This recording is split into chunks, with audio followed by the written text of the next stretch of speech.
네, 여러분 안녕하세요. 저는 학교 전담 경찰관 김승리라고 합니다. 만나서 반갑습니다. 네, 여러분 학교 폭력에 대해서 이런 예방교육이나 TV, 인터넷 등을 통해서 한 번쯤은 들어보셨을 거예요.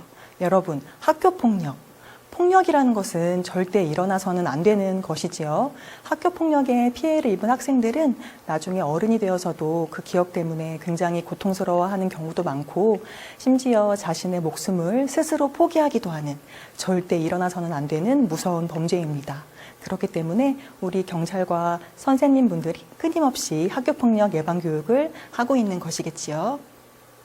자, 여러분 짧은 시간이지만 저는 아주 중요한 이야기를 해보려고 합니다. 이 이야기를 들으면서 내가 무심코 했던 말이나 행동들이 학교폭력이 될 수도 있겠구나 스스로 한번 반성해보는 시간도 갖고 학교폭력이 당했을 때는 이렇게 대처를 하면 되겠구나 라고 배워보는 아주 의미 있는 시간이 되었으면 좋겠습니다.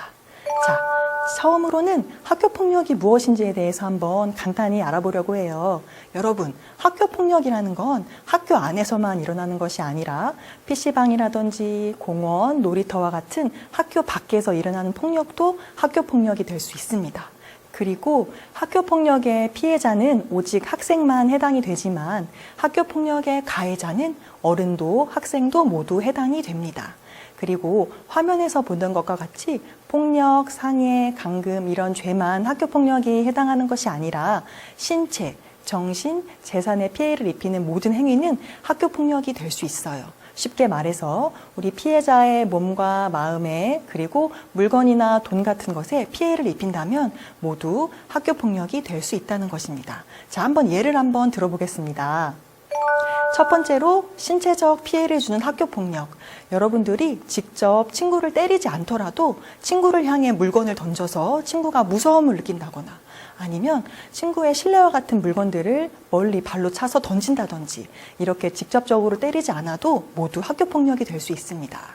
자, 두 번째로 재산상 피해를 입는 학교폭력. 여러분들 친구 중 한 명이 못 보던 물건을 하나 학교로 가져왔어요. 잠깐 써보려고 빌려갔다가 그 물건이 너무너무 마음에 들어요. 그렇다고 해서 친구의 소중한 물건을 함부로 뺏어서 가지면 안 되는 거겠죠, 여러분. 그리고 이렇게 직접적으로 빼앗지 않더라도 친구에게 빵을 사오라든지 이렇게 강제적으로 시키는 것 또한 학교폭력으로서 절대 해서는 안 되는 행동입니다. 자, 세 번째는 정신적 피해를 입히는 학교폭력. 친구분들의 마음에 상처를 입히는 행동이죠. 여러분, 친구에게 욕을 한다거나 아니면 친구의 약점을 이용해서 놀리거나 협박을 한다거나 절대 해서는 안 되는 행동입니다. 그리고 친구 한 명을 여러 명이서 괴롭히고 따돌리는 행동. 그 따돌림을 당한 피해자는 나중에 어른이 되어서 할머니, 할아버지가 되어도 그 고통이 잊혀지지가 않는다고 해요. 그렇기 때문에 여러분들은 절대로 친구들을 괴롭히거나 따돌려서는 안 되겠습니다. 여러분, 말이라는 것을 잘 생각해 보면 나쁜 말을 하는 사람이 나쁜 행동을 하는 거 알고 계신가요? 그만큼 말이라는 것은 정말 중요하고 내가 무심코 뱉은 말 한마디가 상대방에겐 칼이 될 수도 있다는 것 꼭 명심해 주셨으면 좋겠습니다. 자, 네 번째는 우리 가장 요즘 문제가 되고 있는 사이버 폭력이에요. 여러분 페이스북이라든지 카카오톡이라든지 SNS 많이 활용하고 계시죠? 그리고 친구들끼리 다 같이 모여있는 단체 채팅방도 있을 거예요. 그런 온라인상에서 친구가 원하지 않음에도 불구하고 친구의 사진을 올려서 같이 놀리고 웃는다든지 야한 사진이나 아니면 무섭고 잔인한 사진을 올린다든지 욕을 한다든지 협박을 한다든지 다 절대 해서는 안 되는 학교 폭력입니다. 자, 이제는 학교 폭력을 당했을 때 어떻게 행동해야 될지를 한번 알아보도록 하겠습니다. 네, 첫 번째는 친구가 괴롭히는 그 순간에 단호하게 싫어, 하지 마 라고 단호하게 말하는 거예요. 여러분들이 말을 하지 않으면 상대방 친구는 내가 재밌는 만큼 얘도 재밌어 하는구나 하고 그 행동을 계속 반복하게 됩니다. 그리고 내가 장난으로 친구를 툭 쳤는데 친구가 기분이 나빠한다면 바로 사과를 해야겠죠. 우리 여러분들은 싫으면 싫다고 정확히 말하고 즉시 사과도 할 줄 아는 멋진 친구들이 되기를 바랍니다. 자, 두 번째로는 여러분들이 폭행을 당했을 때 예를 들어 팔을 맞았다면 그 맞은 부위의 사진을 꼭 찍어 두셔야 됩니다. 그리고 병원에서 치료를 받았다면 진단서 또한 병원에서 받아야 되고요. 또 가령 SNS로 친구가 카카오톡으로 욕을 한다던가 협박을 한다던가 이런 식으로 대화 내용이 있다면 그 대화 내용을 잘 캡처를 해서 저장을 해둬야 됩니다. 이러한 모든 자료들은 우리 경찰이 학교폭력 사건을 조사할 때 아주 중요한 증거로 쓰이기 때문에 꼭 기억해 주세요. 세 번째로는 어린들께 도움을 꼭 요청해야 된다는 겁니다. 어른들이 알면 더 보복을 당할까 봐 두려워요. 어른들이 알면 일이 더 커지지 않을까요? 라고 생각하는 경우가 많은데 그건 정말 잘못된 생각이에요. 상황이 더 악화되기 전에 혼자 고민하지 말고 어른들에게 꼭 도움을 요청하길 바랍니다. 자, 네 번째로는 여러분 학교폭력 신고 117번 아시죠? 117도 좋고 112도 다 좋습니다. 24시간 언제든 연락 주세요. 그리고 학교 게시판에 우리 학교 담당 학교 전담 경찰관 전화번호가 다 올려져 있기 때문에 용기 내서 꼭 전화 주셨으면 좋겠습니다. 자, 여러분 이제는 친구를 때리거나 괴롭히는 가해 학생이 되었다면 어떻게 될까요? 여러분, 학교폭력대책심의위원회라고 들어보셨나요? 학교폭력이 발생하였을 때 이것이 학교폭력인지 아닌지를 판단을 하고 이 학교폭력이 맞다면 가해 학생을 어떻게 처벌해야 되는지를 논의하는 회의를 학교폭력대책심의위원회라고 합니다. 저도 학교 전담 경찰관으로서 이 회의에 참석을 해서 이것이 학교폭력인지 아닌지 법적인 조언도 하고 어떠한 처벌을 내려야 될지 함께 결정해서 의논을 합니다. 자, 여러분, 그런데 그거 알고 계신가요?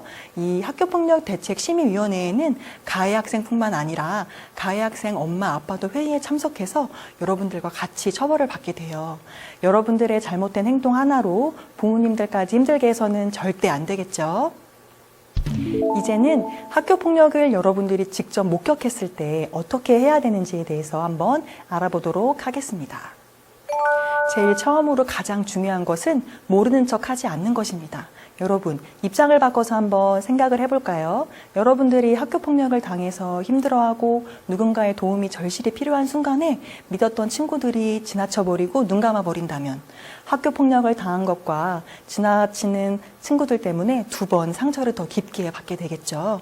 그렇기 때문에 친구들 옆에는 우리가 있다라고 알 수 있도록 모르는 척 하지 않기 꼭 기억해 주시기 바랍니다. 두 번째는 잘못되었다는 것을 알려줘야 되는 것입니다. 여러분, 잘못되었다는 것을 알지 못하면 그 친구는 계속 그 행동을 반복하고 나중엔 더 큰 잘못을 저지르게 될 수 있어요. 그렇기 때문에 너의 행동은 잘못되었다는 것을 꼭 알려줘야 합니다. 가령 내 마음은 그 친구들에게 직접 이야기도 해주고 싶고 싸움도 말리고 싶은데 선뜻 용기가 나지 않을 때가 분명히 있을 거예요. 그럴 때는 어른들에게 바로 도움을 요청하는 것 꼭 기억해 주시기 바랍니다. 자, 세 번째로는 그 학교폭력의 피해를 입은 학생을 대신해서 직접 용기 있게 학교나 경찰에 신고를 하는 것입니다. 여러분, 여러분들의 그 용기 있는 행동 하나가 피해 학생도 구해주고 가해 학생에게도 도움을 주고 나아가 소중한 생명을 구할 수도 있다는 것 꼭 명심해 주시기 바랍니다. 자, 여러분, 오늘 배운 내용 절대 잊지 말고 장난과 폭력을 구분해서 행동할 줄 아는 우리 여러분들이 되었으면 좋겠습니다. 내가 어떠한 말이나 어떠한 행동을 했을 때 그 말을 들은 모든 친구들이 재밌게 웃는다면 그것은 장난입니다, 여러분. 하지만 그 중에 단 한 사람이라도 웃지 않고 기분이 나빠한다면 그건 학교폭력이 될 수 있다는 것 꼭 기억해 주시기 바랍니다. 자, 수업을 마치면서 이 영상을 보고 있을 우리 학교폭력에 피해를 입었던 학생들에게 딱 한마디만 하고 영상을 마치려고 합니다. 여러분, 제가 피해 학생들을 만나다 보면 아무도 만나지 않을 거야. 나는 이제 아무에게도 마음을 주지 않을 거야. 이렇게 마음의 문을 닫아버리는 학생들이 정말 많습니다. 하지만 이렇게 마음의 문을 닫아버리고 아무도 만나지 않는다면 나중에 여러분들에게 정말 기쁨과 희망을 줄 수 있는 즐거움을 주는 그런 친구를 만날 기회를 놓치게 됩니다. 그렇기 때문에 미리 마음의 문을 닫지 않았으면 좋겠어요. 그리고 여러분들 가까이에는 여러분들의 손을 잡아줄 학교 전담 경찰관이 있다는 것 절대 잊으시면 안 됩니다. 자, 교육을 마치겠습니다. 감사합니다.